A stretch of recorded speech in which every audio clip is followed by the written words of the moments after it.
Hello student, welcome to our new real estate channel. My name is Satish. मैं आप लोगों को यहाँ एनसीईआरटी हिंदी माध्यम से फिजिक्स पढ़ा रहा हूँ और वो क्लास 11th का है, ठीक ना। और ये 10वां वीडियो है, ठीक ना। दूसरा चैप्टर का ये दूसरा चैप्टर पढ़ाया जा रहा है यहाँ पे। और आप लोगों को 9 वीडियो प्रोवाइड कर दिया गया है दूसरे चैप्टर का। अगर आप लोग वो नहीं देखे हैं तो वो देख कर ही आए इस क्लास में, ठीक ना। क्योंकि उसमें के जो सारे कॉन्सेप्ट हैं बाहर जो ये क्लास चल रही है इसमें भी यूज होने वाले हैं। तो पीछे वाला क्लास जो है, वीडियो जो है, आप लोग देख करके ही आए। तो चलिए आज का लेक्चर हम लोग देखते हैं। तो सबसे पहले इस लेक्चर को स्टार्ट करने से पहले हम लोग देख लेते हैं कि हम लोग पीछे क्या क्या पढ़े हैं, ठीक ना। उसका थोड़ा सा रिकॉल कर लिया जाए, उसको थोड़ा उसका रिवीजन कर लिया जाए। तो मैं यही बताना चाहता हूँ। तो देखिए, तो हम लोग पढ़े हैं त्रुटि, इरर। इसको 2 भागों में बांटा गया है, ठीक ना। पहला कौन है? क्रमबद्ध त्रुटि, ठीक ना। तो जो सिस्टमेटिक इरर है इसको ना एक आध 2 भाग में और बांटा गया है, जिसमें पहला है उपकरणीय त्रुटि, और इसमें कई ठो पार्ट था, ठीक ना, जिसको हम लोग पढ़े हैं पिछले लेक्चर में। और वो क्या क्या था आपको सब बता दिया हूँ। पहला क्रमबद्ध त्रुटि था जो सिस्टमेटिक इरर होता है, और जो दूसरा था अनियमित त्रुटि, जिसे क्या कहते हैं? रैंडम इरर, ठीक ना। रैंडम इरर मतलब अनियमित, जिसका मान फिक्स नहीं हो, वो कभी भी हो सकता है, कभी भी नहीं हो सकता है, ठीक ना। तो इसका भी अभी हम लोग को बचा है दूसरा। इसको कंप्लीट करके आज हम लोग पढ़ेंगे परसेंटेज इरर, ठीक ना, प्रतिशत त्रुटि। और वही हम लोग को सिलेबस में है और वही इसी को अच्छे से पढ़ना है, उसी पे न्यूमेरिकल करना है। कुछ न्यूमेरिकल का करना है, इसमें कॉन्सेप्ट भी होता है, और आप लोग कॉन्सेप्ट अगर सीख जाएंगे तो इस पर कुछ भी कर ले जाएंगे, न्यूमेरिकल हो या कुछ भी। तो ये तो समझ ही गए हैं इधर का। तो इतने को मैं हटा देता हूँ। इसका पहले आप लोगों को परिभाषा देता हूँ। तो दूसरा हेडिंग डाल लीजिएगा आप लोग, अनियमित त्रुटि, रैंडम त्रुटि, ठीक ना। तो इसमें देखिए, इसको समझ लीजिए, इसको मैं लिखवा दे रहा हूँ यहीं पे। देखिए, इसका परिभाषा लिखवा रहा हूँ यहाँ पे, अच्छे से आप लोग लिख लीजिएगा। देखिए, इसमें क्या होता है, अगर मैं मान लेता हूँ कोई परीक्षण कर रहा हूँ, ठीक ना। अभी मैं कोई परीक्षण कर रहा हूँ और जो उसमें नियत होना चाहिए ना, जैसे कुछ ऐसी उसमें जो राशि होती हैं जिनको नियत होना चाहिए, ठीक ना। जैसे ये मैं मार्कर ले लूँ, ठीक ना। ये मैं मार्कर ले लूँ, ठीक ना। और इसको क्या करूँ मैं, इसमें ना मैं स्याही डालना चाहता हूँ, ठीक ना। इसमें मैं स्याही डालना चाहता हूँ इस मार्कर में, ठीक ना। और इसमें ना जैसे कि बहुत ज़्यादा ताप बढ़ा दिया जाए, इस रूम का ताप जो है बढ़ा दिया जाए, इतना ज़्यादा बढ़ा दिया जाए ताकि इसका आकार क्या हो, अनिश्चित हो जाए। ये तान उन दिया जाए इसको, तो इसका आकार क्या हो, बदल जाएगा। इसका आकार क्या होगा, बदल जाएगा। और इसमें जितना स्याही आता है इस समय जो आ रहा है, हो सकता है इससे कम या ज़्यादा आने लगे। तो इसके वजह से मैं मान लेता हूँ कि इसमें स्याही 5 ml आता है, मैं मान ले रहा हूँ। जब इसको गर्म कर दिया जाए तो मैं मान लेता हूँ 10 ml आने लगा। तो मतलब 5 ml से इसका जो ये फिक्स जो इसका जो आकार है, ये क्या हो गया, ये डिस्टर्ब हो गया। जिसको फिक्स रहना चाहिए, ये तो नियत था, और ये फिक्स नहीं है। अब ताप बढ़ने से ये क्या हो गया, डिस्टर्ब हो गया, और इसमें 10 ml आने लगा। मतलब इसमें क्या हो गई, एक अनियमित त्रुटि आ गई, ठीक ना। एक अनियमित त्रुटि आ गई, जिसे क्या कहते हैं, अनियमित त्रुटि कहते हैं। ये कभी भी हो सकता है, जब हम प्रयोग करें तभी होता है, मतलब ये ना। तो कभी कभी होता है, ये नहीं कि हमेशा होता रहता है। तो जब हम लोग इस रूम का टेम्परेचर बहुत ज़्यादा बढ़ा देंगे तभी ना ये इधर उधर होगा, इसका शेप चेंज हो जाएगा, ठीक ना। वैसे तो नहीं होगा ना। तो ये कौन सा त्रुटि है, अनियमित त्रुटि है, ठीक ना। तो इसका परिभाषा लिख दे रहा हूँ, अभी आप लोगों को समझ में आ जाएगा। तो लिखिए, किसी प्रयोग में नियतांक के मान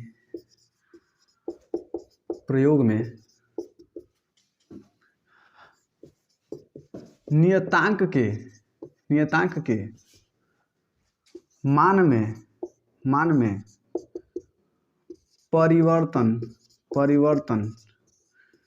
के कारण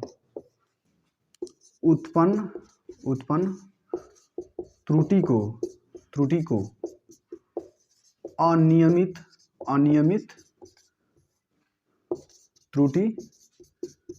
कहते हैं, ठीक है। बस यही था। तो अभी मैं बताया हूँ, किसी प्रयोग में नियतांक है जिसका मान फिक्स होना चाहिए। इस मार्कर को मैं लूँ और इसको देखूं तो ये इसका मान क्या है, इसका आकार क्या है, फिक्स है। लेकिन ताप बढ़ाने पर इसके आकार में भी कुछ चेंजिंग आ जा रहा है, कुछ गड़बड़ी आ जा रहा है, जिसके वजह से इसमें जितना स्याही आना चाहिए था उससे ज़्यादा या कम आने लग रहा है, जिसे यह त्रुटि को प्रदर्शित कर रहा है। तो यही मैं यहाँ लिखा हूँ, किसी प्रयोग में नियतांक के मान में परिवर्तन के कारण उत्पन्न त्रुटि को अनियमित त्रुटि कहते हैं। बस इतना ही था, तो इतना स्क्रीनशॉट ले लीजिए, फिर आगे चलते हैं। तो चलिए आज का अब हम लोग जो है पॉइंट जो है, जो हम लोग का हेडिंग है वो लिखते हैं। तो आज का हेडिंग क्या है? प्रतिशत त्रुटि। ठीक, इसमें होता है परसेंटेज एरर, ठीक ना, प्रतिशत त्रुटि, ठीक ना। तो ये जो प्रतिशत त्रुटि है ना, ये निम्न प्रकार का है, ठीक ना। तो इसमें लिख लेते हैं, यह निम्नलिखित है, यह निम्नलिखित है, ठीक ना। जिसमें से पहला जिसे कहते हैं निरपेक्ष या परम त्रुटि, ठीक ना। इसे क्या कर लेते हैं? एब्सोल्यूट एरर, ठीक ना, निरपेक्ष या परम त्रुटि, निरपेक्ष त्रुटि या परम त्रुटि, ठीक ना। तो देखिए इसमें जो है ना, तो इसमें निरपेक्ष त्रुटि या परम त्रुटि क्या कहलाता है? देखिए अगर मैं कोई वस्तु की लंबाई में मान लीजिए नाप रहा हूँ, कोई वस्तु है कोई लंबा सा और उसकी लंबाई मैं नाप रहा हूँ, ठीक ना। तो उसका जो लंबाई है वो हमको पता नहीं है, ठीक ना, और इसका लंबाई मैं नाप रहा हूँ। तो मान लीजिए कभी मैं कुछ नाप रहा हूँ, तो कभी मैं कुछ माप रहा हूँ, तो कभी कुछ आ रहा है, मतलब हर बार मैं नाप रहा हूँ तो मेरा जो रीडिंग है, मेरा जो माप रहा हूँ, जो मान आ रहा है मापने पर, वह बार बार अलग आ रहा है, फिक्स नहीं है, वो बार बार अलग आ रहा है, ठीक ना। तो उसका जो माप है वो सही हम लोग कैसे निकालेंगे, ठीक ना, और उसका निरपेक्ष है उसे परम त्रुटि उसे कैसे निकालेंगे, देखिए क्या होता है। तो देखिए सीखिए, और मैं बता रहा हूँ और लिखा रहा हूँ। देखिए माना किसी भौतिक राशि को मापा जाता है, इसको n बार मापने पर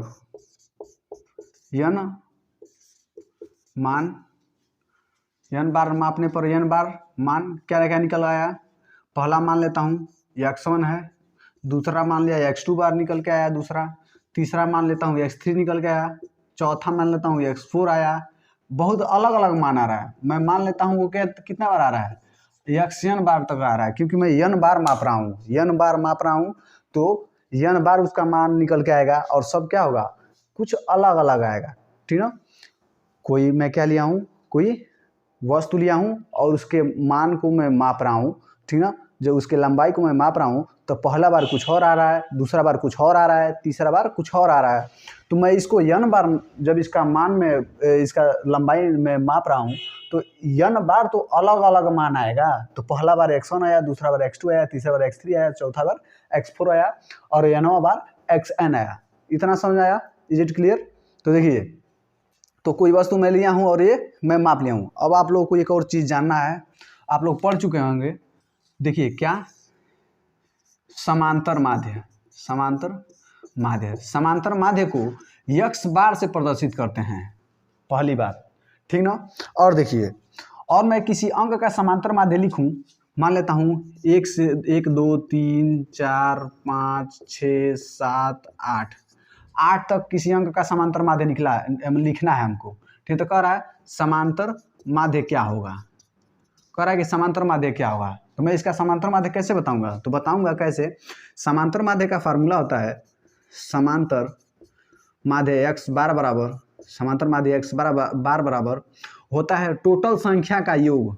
टोटल संख्या योग मतलब 1 + 2 + 3 + 4 + 5 + 6 + 7 + 8 अब बटे टोटल कितना संख्या है? 1 2 3 4 5 6 7 8 संख्या है। मतलब कितना है? ये कुल कितने हैं?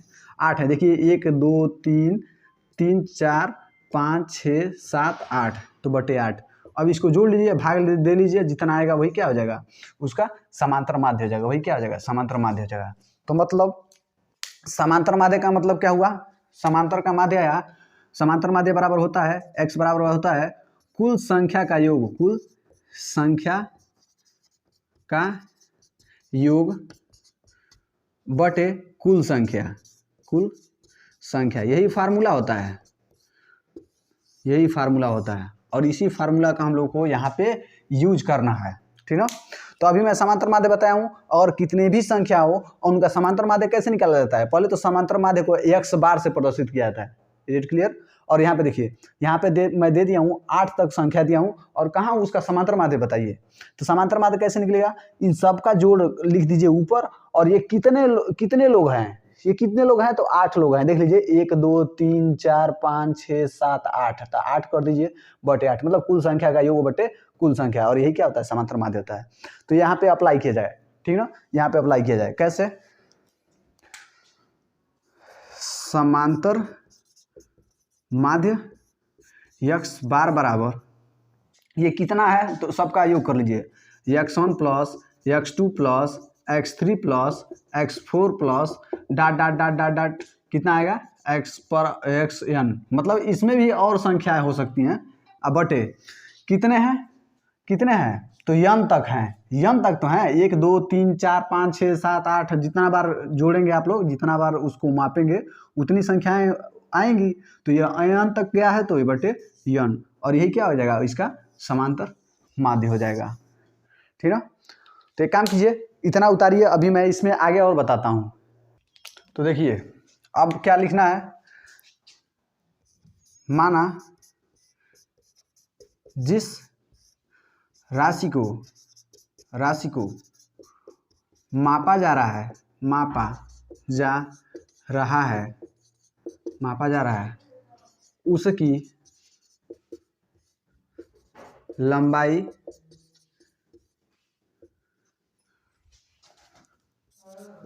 पता नहीं है। अब तो पता नहीं है, ठीक ना, तो समांतर माध्य x बार को उसकी वास्तविक लंबाई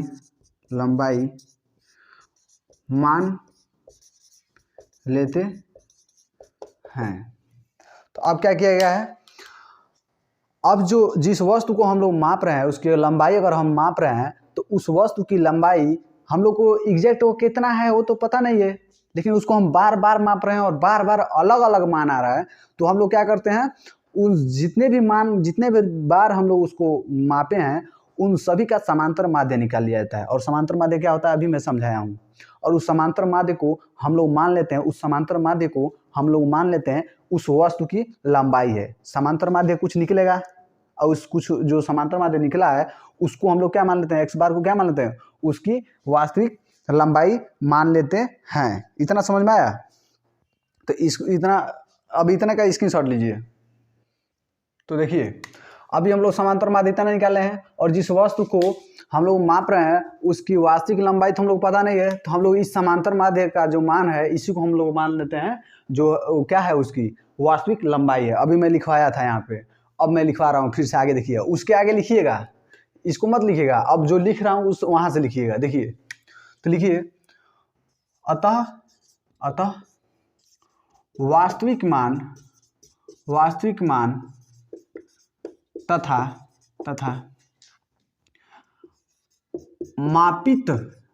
मापित मान के अंतर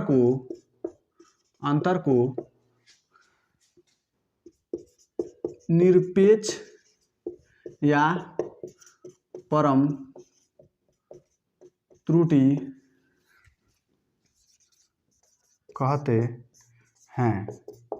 मतलब वास्तविक मान इसके लिए क्या है, ये है x बार है, जो वास्तविक मान है वो x बार है। उस वास्तविक मान और जो मापित मान है, मापित मतलब जो हम लोग बार बार माप के निकाल रहे हैं, मापित मान क्या है, कभी x1 है, पहली बार मापे हैं तो दूसरा बार मापे हैं तो x2 है, तीसरा बार मापे हैं तो x3 है, चौथा बार मापे हैं तो x4 है और nवां बार मापे हैं तो xn है। मतलब इस मापित यान जो मापित मान है उसमें और वास्तविक संख्या के अंतर को क्या कहते हैं? निरपेक्ष या परम त्रुटि कहते हैं। ठीक ना। तो अब देखिए, तो अब क्या होगा? पहला मापित मान में त्रुटि। तो पहला मापित मान में त्रुटि क्या होगा? तो पहला क्या हो जाएगा? देखिए, वास्तविक मान तथा जो इसका मापित मान है। तो वास्तविक मान क्या है? x बार। पहले तो वास्तविक मान क्या है? वास्तविक मान तथा, हाँ, तो पहला जो मापित मान है वो क्या है? x1 है और इसमें से क्या घटा दिया जाए? x बार घटा दिया जाए। ठीक है। तो ये क्या हो जाएगा? पहला हो जाएगा। ठीक ना। पहला क्या हो जाएगा? मापित मान हो जाएगा। ठीक ना। उसके मान में गड़बड़ी होती है, जो त्रुटि होती है उसी त्रुटि को कहते हैं। ठीक ना। तो ये हो गया पहला वाला। अब दूसरा वाला ऐसे ही क्या होगा? पहला हो गया। और दूसरा क्या होगा? दूसरा मापित मान में त्रुटि। तो मापित मान, दूसरा मापित मान हो गया। ठीक ना। तो दूसरा क्या होगा? दूसरा हो जाएगा, ये दूसरा है ना, दूसरा बार माप रहे हैं तो ये दूसरा ला रहा है, तो दूसरा वाला में से क्या घटा दीजिए? x बार घटा दीजिए, मतलब समांतर माध्य घटा दीजिए। ऐसे और तीसरे की बात की जाए, तीसरे की, तो तीसरे में क्या होगा? तीसरे मान में त्रुटि जो कि है कितने हो जाएंगे? x3 माइनस x बार हो जाएगा। और चौथे बार में क्या हो जाएगा? चौथे बार में मापित मान में त्रुटि कितना हो जाएगा? x4 माइनस x बार। इसी तरह अगर ऐसे ही निकलता जाए और n तक हम बात करें, xn मतलब 90 बार में, 90 मापित मान में त्रुटि ये निकाला जाए तो यहाँ कितना होगा? xn माइनस x बार। तो इतना आप लोगों को समझ में आया? इतना समझ में आया आप लोगों को? तो 90 बार में निरपेक्ष, एक काम कीजिएगा, यहाँ पे तो निरपेक्ष त्रुटि होगा ना, निरपेक्ष मान है ना, ये निरपेक्ष मान, मापित निरपेक्ष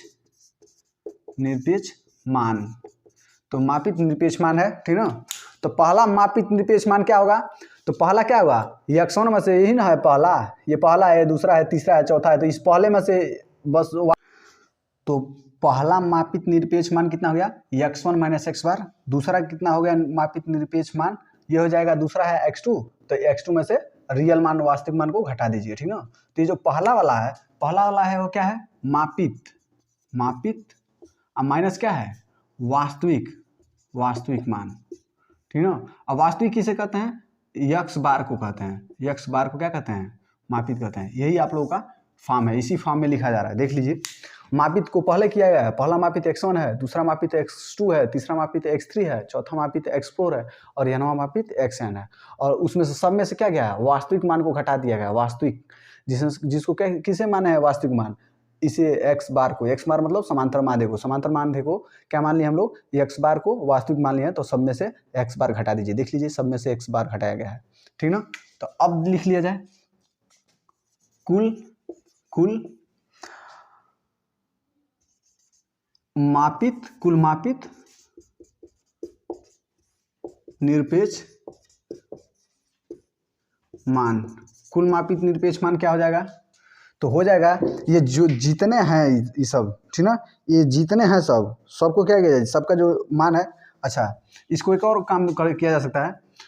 हम लोग जानते हैं, यहाँ देखिएगा, थोड़ा हिंट मैं बता रहा हूँ, हिंट। ठीक ना। अगर x1 माइनस x2 हो तो इसे लिखते हैं डेल्टा x। ठीक ना। अगर कहीं x2 माइनस x1 हो, इसे भी लिखते हैं डेल्टा x। डेल्टा x मतलब दो एक ही प्रकार के राशियों में, ठीक ना, लंबाई हो तो लंबाई में, मीटर है तो मीटर में, ठीक ना, मतलब दो एक ही प्रकार के राशि के अंतर को क्या कहते हैं? डेल्टा x लिखते हैं। ठीक ना। तो यहाँ पे देखिए, ये भी एक प्रकार की लंबाई ही होगी और ये जो है ना, ये भी एक प्रकार का लंबाई ही होगा। तो इसे हम लोग किसके बराबर लिख सकते हैं? या x1 है ना, तो इसे डेल्टा x1 लिख सकते हैं और इसे क्या लिख सकते हैं? डेल्टा x2 लिख सकते हैं और इसे डेल्टा x3 लिख सकते हैं और इसे डेल्टा x4 लिख सकते हैं और इसे क्या लिख सकते हैं? डेल्टा xn लिख सकते हैं। समझ में आया? मतलब पहला मापित निरपेक्ष मान कितना हो गया? डेल्टा xn हो गया और नवा कितना हो गया?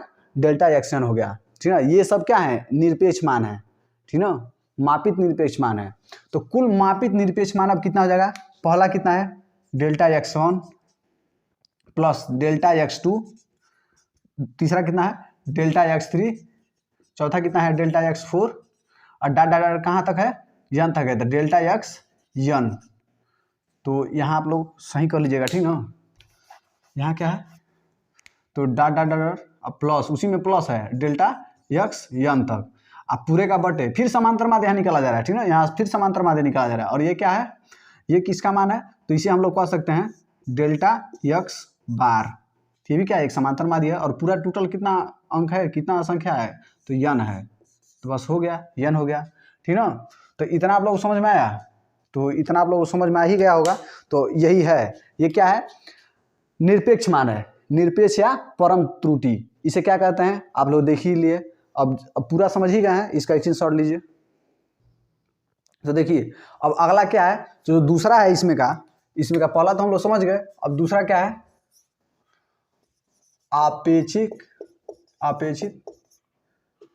आपेक्षिक त्रुटि, जिसे कहते हैं रिलेटिव एरर, ठीक है। तो ये रिलेटिव एरर क्या कहलाता है, ये देखिए क्या कहता है आपेक्षिक त्रुटि। तो अभी हम लोग यहाँ पे क्या निकाले थे कुल, अभी हम लोग यहाँ निकाले थे कुल। तो देखिए इसमें आपेक्षिक त्रुटि रिलेटिव जो एरर है, ठीक ना, उसमें अभी हम लोग, अभी इसको समझने से पहले अभी हम लोग पढ़े हैं क्या कुल निरपेक्ष त्रुटि, कुल निरपेक्ष त्रुटि अभी हम लोग पढ़े हैं, कितना आया था डेल्टा x बार बराबर आया था, कितना आया था delta x1 plus delta x2 plus dot dot dot plus delta xn तक था और ये बटे यन था। तो ये था अभी हम लोग पढ़े थे, ठीक ना। और वास्तविक मान क्या था, वास्तविक मान किसे माने थे, समांतर माध्य x बार को माने थे। और ये क्या था अभी हम लोग सबसे पहले पढ़े थे x1 plus x2 plus x3 plus dot dot dot xn तक और बटे क्या था, बटे यन था। तो ये वास्तविक मान हो गया, जिसे x बार समांतर माध्य कहते हैं। इसे क्या कहते हैं, समांतर माध्य को क्या माने थे, वास्तविक मान लिए थे। और जो मापित निरपेक्ष त्रुटि आया था, जो मापित मान आया था, निरपेक्ष मान जो आया था, उन सभी निरपेक्ष मानों का जब हम लोग समांतर माध्य निकाले हैं उसे क्या कहें, मापित कुल निरपेक्ष त्रुटि कहे थे, ठीक ना। तो देखिए इन दोनों का अनुपात ही कुल निरपेक्ष त्रुटि और वास्तविक जो त्रुटि है, जो वास्तविक मान है, इन दोनों के ही अनुपात को क्या कहते हैं, आपेक्षिक त्रुटि कहते हैं। ये दोनों के अनुपात को ही क्या कहते हैं, आपेक्षिक त्रुटि कहते हैं। और अनुपात मतलब क्या होता है, बटा भाग। देखिए लिखिए कुल निरपेक्ष त्रुटि तथा वास्तविक मान के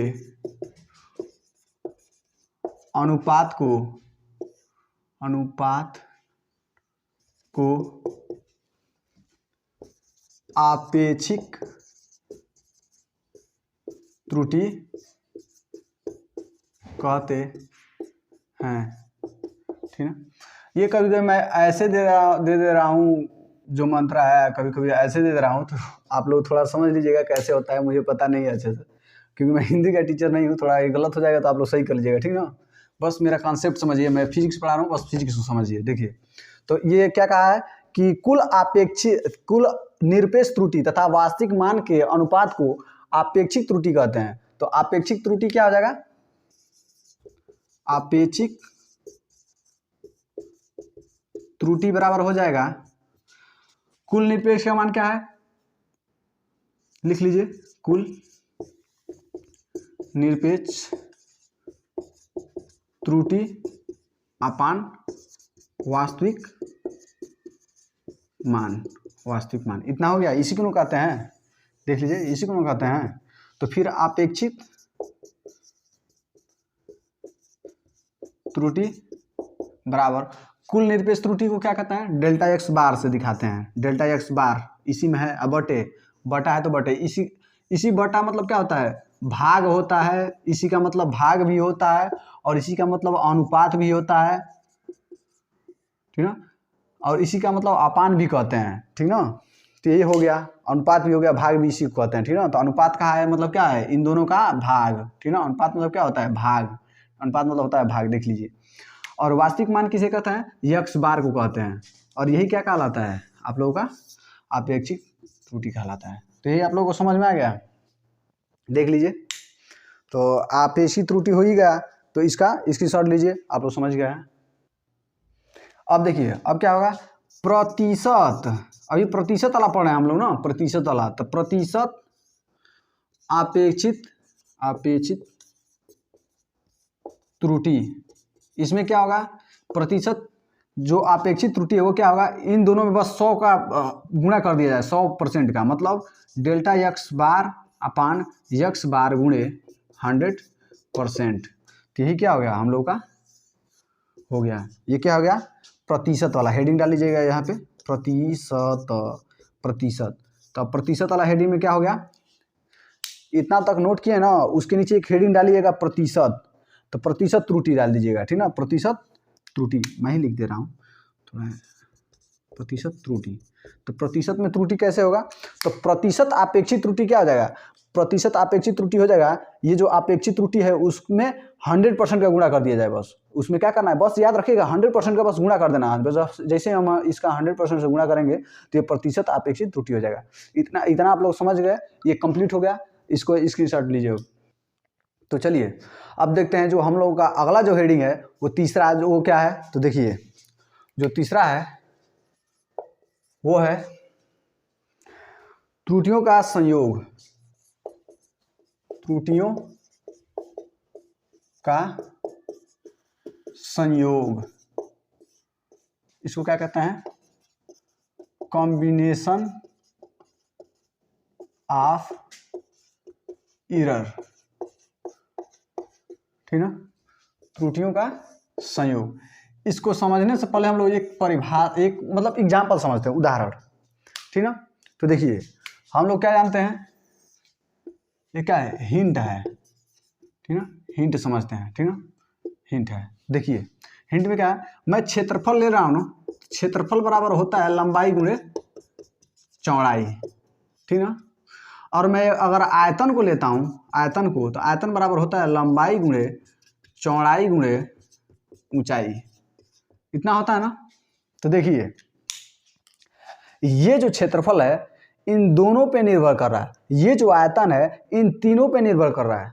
समझिए कैसे, अगर कोई वस्तु है उसका लंबाई कितना है 5 मीटर है, उसकी चौड़ाई कितनी है 5 मीटर है, ठीक ना, और उसकी ऊंचाई कितनी है वो भी है 5 मीटर, ठीक ना। तो अगर देखिए उस पर डिपेंड कैसे कर रहा है, देखिए तो अगर क्षेत्रफल निकाला जाए उस वस्तु का क्षेत्रफल, तो क्षेत्रफल बराबर होता है लंबाई गुणे चौड़ाई, तो लंबाई है 5 और चौड़ाई भी कितनी है 5 है, तो 5 में से 25 मीटर स्क्वायर इतना होगा। अगर उसके आयतन की बात की जाए, आयतन की, तो आयतन क्या होगा, लंबाई गुणे चौड़ाई गुणे ऊंचाई, तो लंबाई कितनी है 5 है, ऊंचाई कितनी है 5 है, चौड़ाई कितनी है 5 है, तो 5 बचे 125 मीटर क्यूब इतना होगा, 125 घन मीटर होगा, 125 घन मीटर इसका आयतन होगा, और 25 वर्ग मीटर इसका क्या होगा, क्षेत्रफल होगा, ठीक है। तो देखिए ये कैसे क्षेत्रफल और ये आयतन कैसे इन राशियों पर निर्भर करते हैं, इन लंबाई चौड़ाई ऊंचाई पर कैसे निर्भर करता है, और इसको आप लोग समझ जाएंगे ना, तो इसको आराम समझ जाएंगे। देखिए कैसे, अगर मैं लंबाई 5 मीटर है लेकिन इसको क्या मैं गलत नाप लूँ और इसको क्या मान लूँ 4 मीटर माप लूँ, और ये भी क्या है, ये भी 5 मीटर चौड़ाई है तो इसको भी 4 मीटर माप लूँ, 5 मीटर है लेकिन मैं गलत कर दे रहा हूँ और इसको भी गलत कर दूँ, ये भी क्या कर दूँ 4 मीटर कर दूँ, तो अब कितना आएगा, अब वही वो तो है 5-5 का, लेकिन अब कितना आएगा क्षेत्रफल, अब जो क्षेत्रफल है अब कितना आएगा,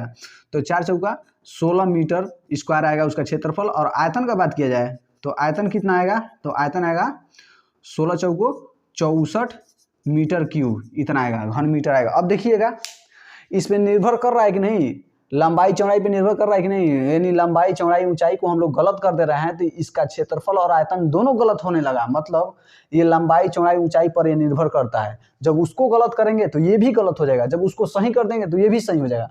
मतलब ये क्षेत्रफल और आयतन पर कोई निर्भर नहीं है, लेकिन ये क्षेत्रफल और आयतन ये दोनों ना इन पे निर्भर हैं, सब लंबाई चौड़ाई ऊंचाई पे। देख लीजिए, इनको चेंज करने पर ये चेंज हो जा रहा है। क्षेत्रफल देखिए, पहले क्या क्या लंबाई चौड़ाई लिए थे तो देखिए क्या क्या आया है, 25 मीटर आ गया, और उन्हीं लंबाई चौड़ाई को बदल दिए तो अब 16 आ गया है। आखिर में यहाँ 25 है, यहाँ 16 कैसे हो गया, क्योंकि ये डिपेंड करता है उस पर।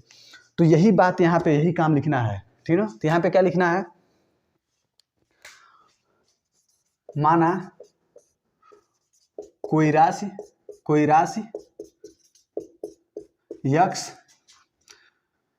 ए तथा कोई राशि यक्स ए तथा बी पर निर्भर करता है, ठीक है। मतलब इन दोनों को हम लोग बदलेंगे तो ये अक्स का मान बदलेगा। जैसे यहाँ पे हम इन दोनों को बदल रहे हैं तो इसका मान बदल रहा है, वैसे ही यहाँ पे इन दोनों को बदलेंगे तो ये इसका मान बदलेगा।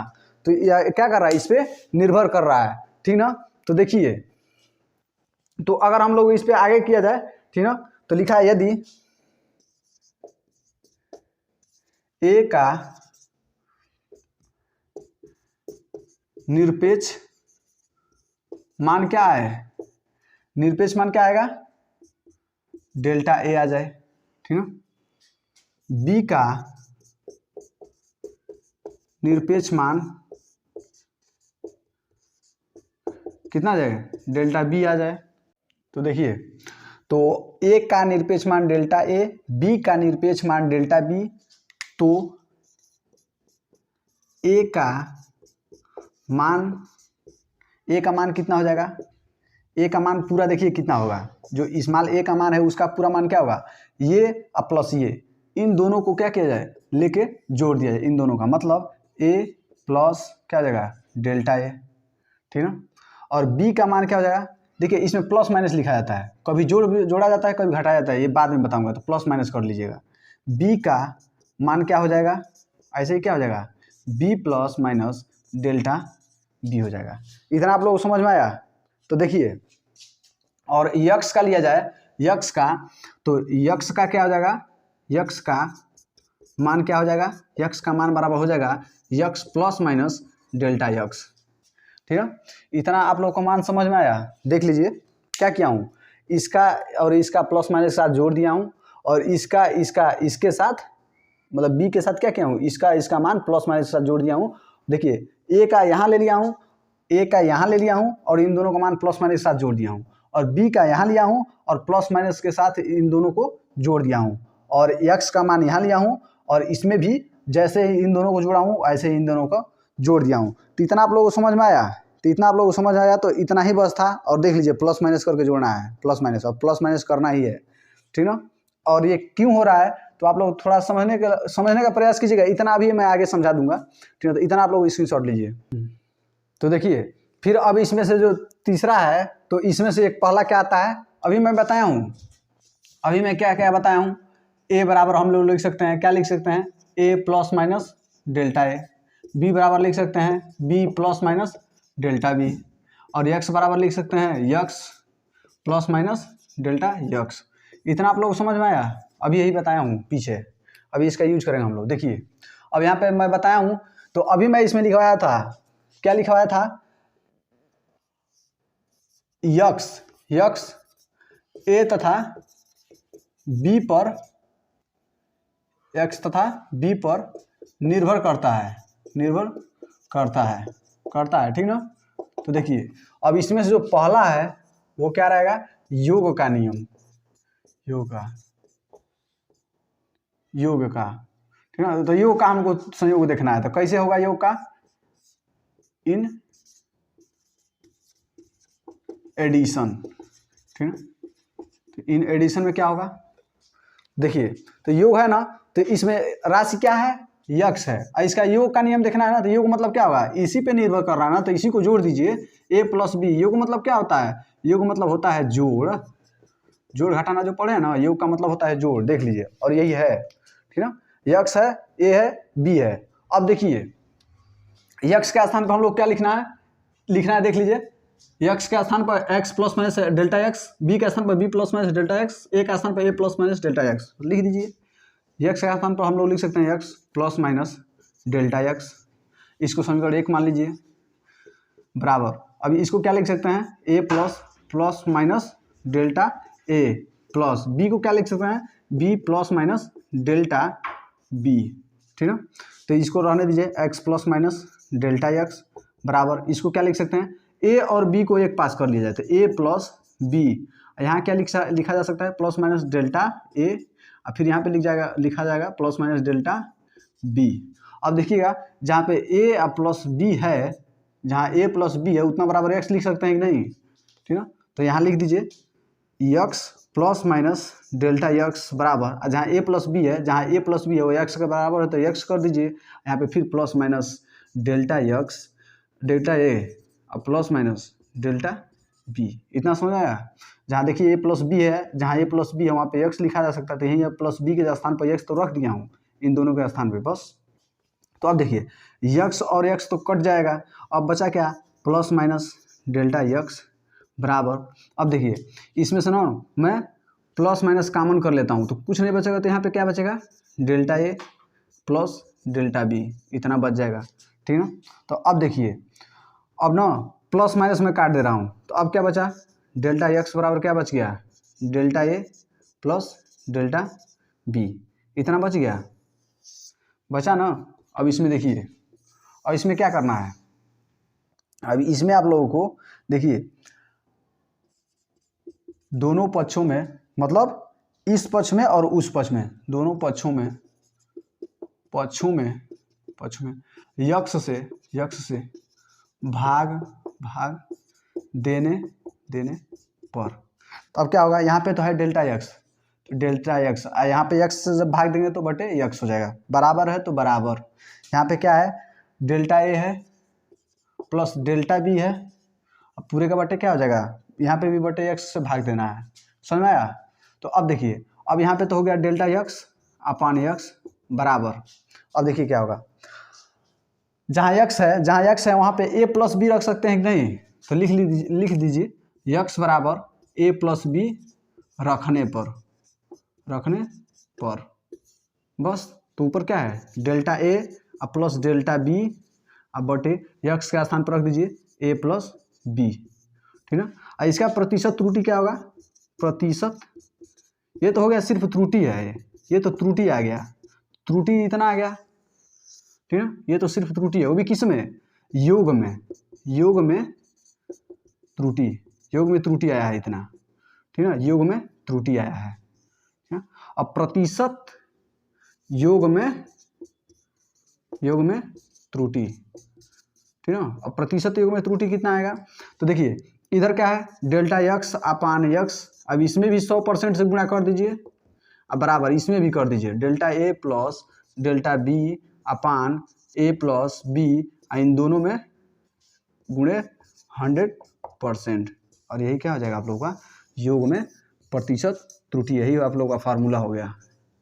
तो देख लीजिए, अब समझा रहा हूँ एक बार और समझ लीजिए मैं क्या बोला हूँ। अभी इसके पहले मैं लिखवाया था यक्स एक राशि है जो ए तथा बी पर निर्भर करती है, इतना समझ में आया।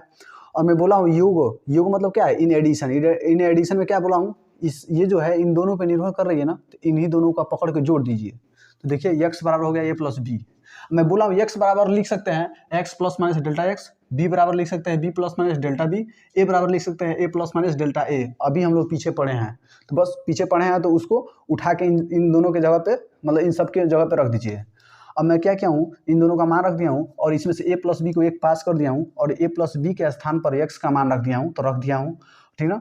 और इसमें से ये कट गया है एक्स और प्लस माइनस इसको इसमें से कॉमन कर लिया हूँ इसमें से, तो कुछ नहीं बचा यहाँ पे, तो कुछ नहीं जहाँ बचता है वहाँ प्लस बचता है, तो वहाँ पे प्लस बचा है, कुछ नहीं बचा तो यहाँ से ले लिया, मैं यहाँ से ले लिया प्लस माइनस, और यहाँ से प्लस माइनस कट गया, तो अब क्या बचा डेल्टा एक्स बराबर delta A plus delta B.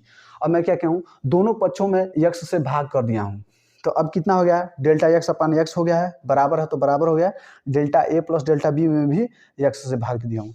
चूँकि हम लोग को पता है एक्स बराबर है कितना, ए प्लस बी, तो एक्स बराबर ए प्लस बी रख दीजिए, तो यहाँ पे क्या है x है, तो इसी के स्थान पर रख दीजिए। तो डेल्टा एक्स अपान एक्स बराबर delta A plus delta B upon x के स्थान पर रख दीजिए ए प्लस बी, यहीं से उठा कर रख दीजिए।